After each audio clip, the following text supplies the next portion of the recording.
There were just 13 minutes on the clock at Capello when Kilmarnock took the lead. Jim Bagan whipped in a corner from the left, Morton were in distress, and John Henry finished with a little help from the crossbar. Capello at near capacity and the sun shining on the Killie fans.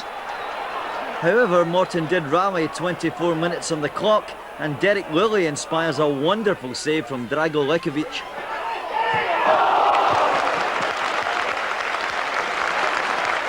And 2 minutes after that, Warren Hawke had a chance, but the Lekovic acrobatics were unnecessary this time.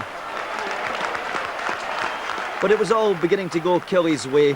They went 2-0 ahead, and this time Henry, the scorer of the first goal, turned provider. A delightful turn inside the box, and Paul Wright says thanks very much. Few more singing and dancing. David Reilly was clearly in for a busy afternoon, and he was up for it. That was a fine save from a Jim McIntyre effort. 2 minutes later though, Killie looked as though they could apply cruise control. Jim McIntyre took advantage of over-relaxed defending by Morton and served it up on a plate for John Henry. He gratefully accepted his second of the afternoon. 3-0 Killie. And at the threshold of half-time, Morton were down to 10 men. Steve McCahill given his marching orders for this tackle on Paul Wright. The Greenock frustration was showing. But what a difference a half-time talk makes. 10 minutes after the break, and Alan Mahood produced a glorious piece of skill. A wonderful run, a superb finish, and Morton suddenly were raised from their slumbers. And they were really alive and kicking 9 minutes after that. Less subtlety about this goal, but a lovely near-post header coming up. And again, Mahood, the tormentor of the Kilmarnock defence. Much great joy in the director's box and in the terracings. And Mahood in the mood to inspire the comeback of the tournament. But it was not to be. Jim McIntyre triggered a move which sent Alex Burke away down the left. And McIntyre's left foot finished it all off.